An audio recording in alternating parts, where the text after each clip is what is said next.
Ladies and gentlemen, let's get something very clear from the start. An avoidant is not turned on the most by your body, by your selfies, or by how hard you chase them. An avoidant is hit hardest, pulled deepest, and haunted longest by how you make their nervous system feel. Lust can grab their attention, but it's psychology that grips their soul. And if you've ever loved an avoidant, you already know this in your bones. When things were good, it wasn't just the chemistry. It was the way they relaxed around you in moments they didn't even understand. Tonight, I want to talk about 5 psychological turn-ons that hit an avoidant harder than lust.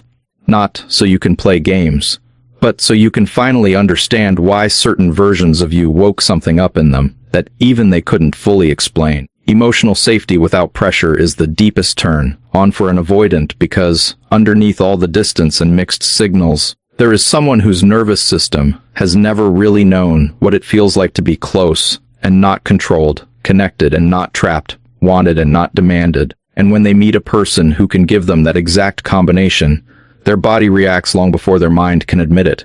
They feel strangely drawn in, calmer, more open, and they often don't even understand why.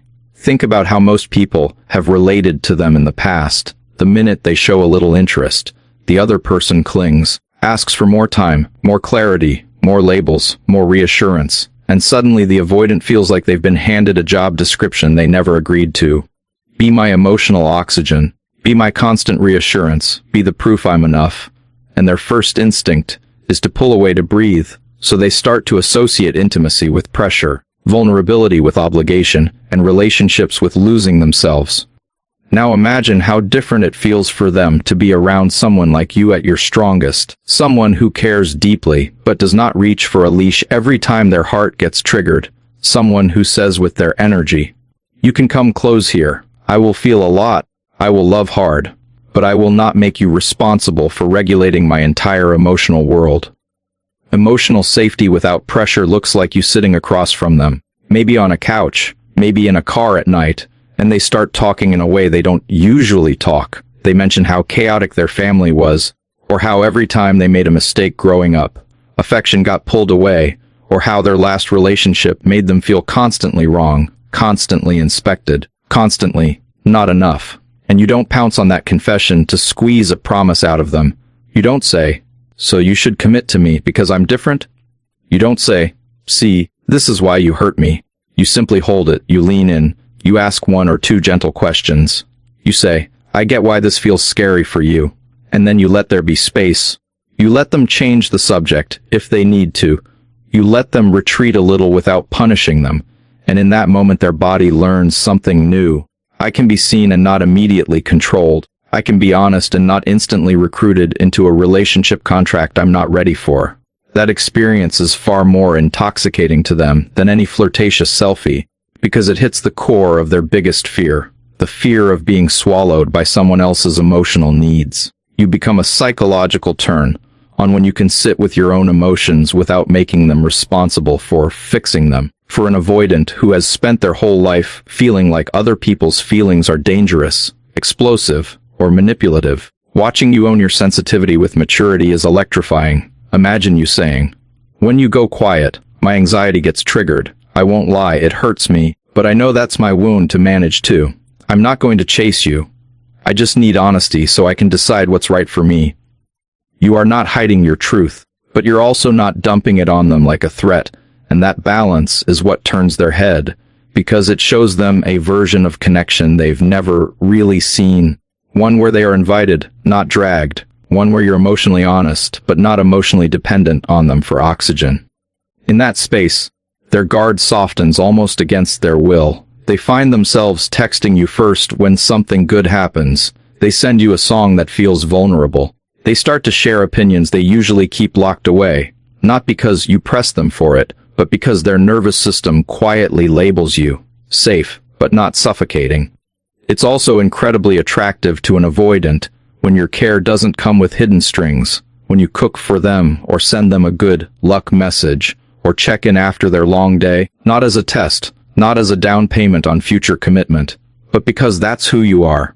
And if they pull away, you don't explode in resentment, you simply adjust your behavior. You don't cling tighter, you don't keep repeating, "After everything I've done for you."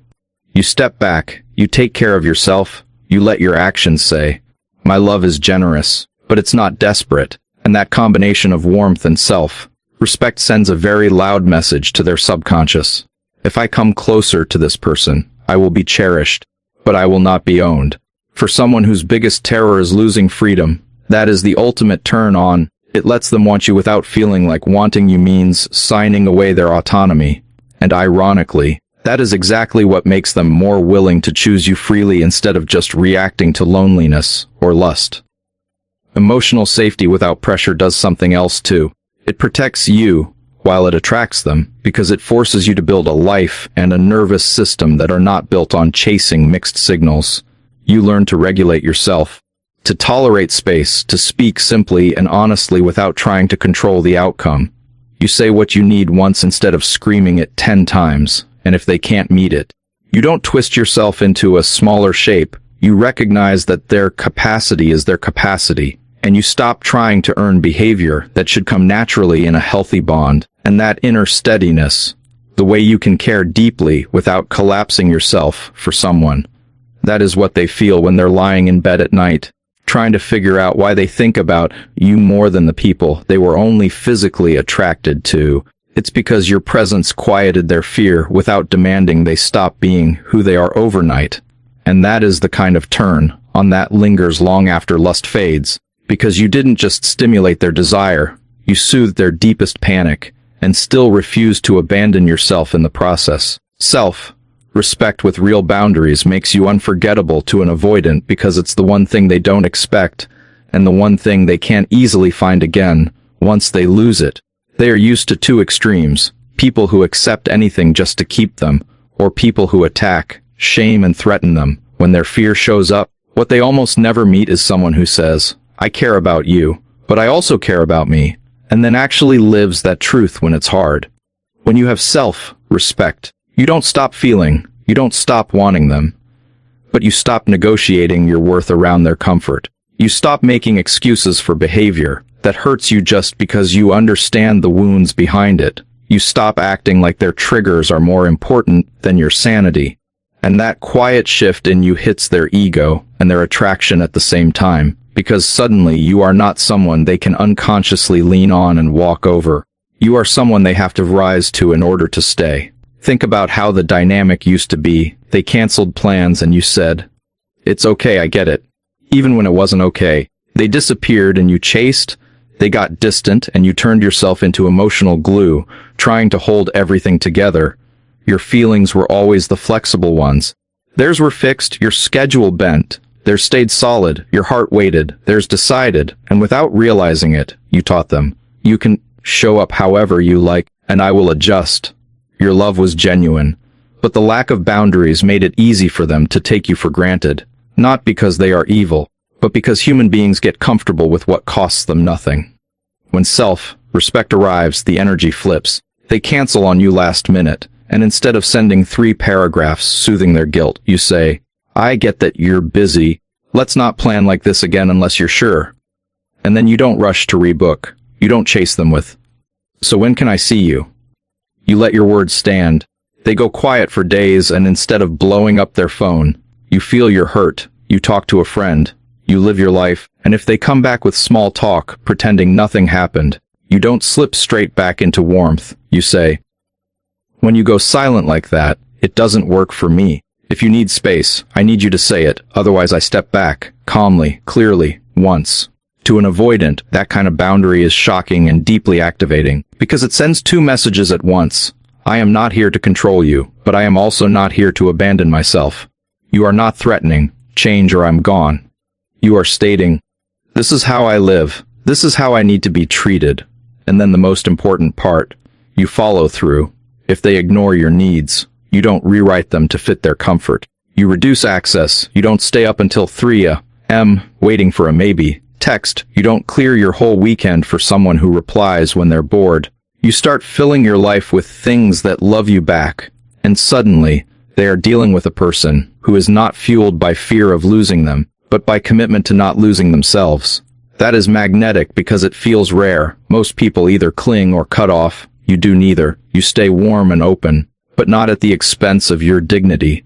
And that balance is something their nervous system registers as both safe and challenging in the best way. Self-respect with real boundaries also changes the way your yes and no land. Before, your yes was automatic. Yes, I'll come over even though it's late and I'm tired. Yes, I'll keep talking even though you've ignored me all week. Yes, I'll give us another chance even though nothing has changed. And your no was weak, only showing up when you were at your absolute breaking point. Now, your yes is thoughtful, your no is consistent, and that makes you feel solid to them. They can feel that if they treat you carelessly, they risk losing something real, not because you'll explode, but because you'll quietly close the door, not in rage, in self-protection. That grounded power is a psychological turn-on because you stop being a person they can drag into their patterns and start being a person whose presence demands they examine those patterns if they want to keep you.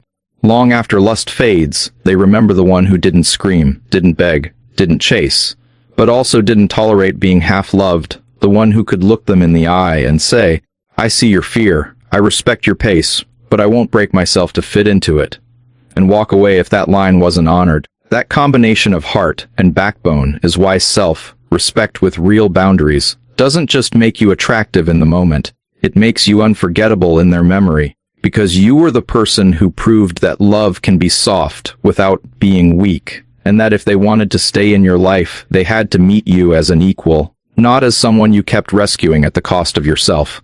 A full, self-driven life pulls an avoidant in more than chasing ever will because, at their core, they are terrified of becoming someone's entire emotional world. And when your life clearly shows that you belong to yourself first, their fear relaxes and their attraction deepens. When you were in that old pattern, everything slowly started orbiting around them. Your schedule, your mood, your phone, your plans with friends, even the way you talked to yourself. If they messaged, your day lit up. If they went quiet, everything dimmed. You reshaped your life around their availability, and even if they never said it out loud, they felt that weight, that sense that your happiness, your emotional stability, your plans for the future were all silently waiting on what they would or wouldn't do. To an avoidant nervous system, that doesn't feel like love, it feels like pressure. It feels like a trap, and pressure, more than anything, makes them pull away. Now picture a different version of you, the version that stops waiting for them to create your life and starts building it with your own hands. You wake up in the morning and your first thought isn't, did they text? But, what do I need today? You make your own plans for the weekend rather than leaving everything open, just in case they want to see you. You go to the gym, work on your projects, spend time with friends, care for your family, learn something new, not to make them jealous, not to prove a point, but because this is your one life and you're done putting it on pause. When they look at you now, they don't see someone hovering at the edge of their world, waiting to be chosen. They see someone who is already chosen by themselves, and that is incredibly attractive because it tells them, if I come closer to this person, I'm stepping into a life, not rescuing a lost soul. An avoidant is deeply turned on by freedom, even inside a relationship, and nothing signals freedom more clearly than a partner who has their own purpose. When you talk about your goals with light in your eyes, when you are excited about your work, your hobbies, your growth, when you show up as a whole person, instead of a half waiting to be completed, they feel safer with you. They start to believe that if they have a bad day, if they need time alone, your entire world won't collapse. You won't crumble because you've anchored your identity in more than their attention. That safety makes closeness possible. Your independence doesn't push them away, it gives them room to breathe, and breathing room is what their nervous system craves. This is why people who are truly alive in their own lives are so magnetic. They're not standing in front of you saying, please pick me so I can finally start living. They're saying with every action, I am living, and if you want to walk next to me, you're welcome, but I won't stop moving if you don't. When your life is full and self-driven, your energy changes in ways you don't even have to think about. You stop answering their sporadic messages like they're a lifeline and start answering them like they're just one part of a bigger day. You no longer rearrange everything to fit their last-minute plans because you've already built a day you're excited about. You're not constantly asking where the relationship is going because you know where you are going, with or without them, and that quiet certainty is what pulls them in. It's not you pretending not to care. Pretending has a brittle edge they can feel. It's you genuinely having other sources of joy, connection, and meaning. That's the difference between game, playing, and self-respect. Game, playing hopes they'll notice and chase. Self-respect is fine whether they notice or not. And oddly, that's exactly why they do notice. The more your life expands beyond them, the more their fantasy that you'll always be there starts to fade, and that contrast wakes them up. When they see you choosing your plans over waiting, choosing your goals over obsessing, choosing your well-being over decoding their silence, they realize two things at once. One, you are not emotionally dependent on them. Two, if they want a place in your future, they have to earn it with presence, not just occasional crumbs. That mix of freedom and consequence is a psychological turn-on for an avoidant. They're pulled toward your light, not because you're chasing them, but because you finally stopped chasing anyone and started chasing your own life. Calm, clean communication is more attractive than emotional chaos because it tells an avoidant nervous system two powerful things at the same time. You are safe with me, and I am safe within myself, and that combination is rare. When things get tense, most people either explode or shut down. They send 10 long paragraphs, voice notes full of panic accusations and old receipts, or they go ice cold and disappear as punishment. To an avoidant, both of those feel like danger. Their body reads it as, if I get close, I will be swallowed, attacked, or controlled. So they do the only thing their wiring knows, they pull away. But when you speak clearly, briefly, honestly, without emotional weapons, their body gets a completely different message. It feels like, Hair is someone who can handle their own feelings, who can name what they need without burning the house down, who doesn't need me to bleed for them to feel heard. That is a turn-on, not just for their mind, but for their nervous system. Think about the last time you wanted reassurance, and you were tempted to send a long emotional essay. Your heart was racing, your mind was spiraling, and you wanted to type, "You never make time for me, you don't care, I give everything and you give nothing. Why are you like this? I can't do this anymore." In that moment, your pain is real, your fear is real, but your communication is driven by panic, not power. When they see that wall of text, they don't see your heart first. They see a tidal wave coming toward them. They feel instantly on trial. They feel like there is no way to respond without being wrong, so they delay, avoid, go numb. Not because your feelings don't matter, but because the way they are delivered feels like chaos to a system that is already afraid of being overwhelmed. Now imagine another version of you in the same situation, still human, still feeling, but with more self-leadership. You take a breath. You feel your emotions. You maybe talk to a friend or write in your notes first. Then you send one or two clean sentences. I really like you, and I feel anxious when communication drops suddenly. I need more consistency to feel safe here. If that's not something you want, I'd rather know. Same truth, completely different impact. Calm, clean communication doesn't mean you water yourself down or pretend you're okay when you're not. It means you choose clarity over chaos. You say what is true, but you remove the extra daggers that come from fear.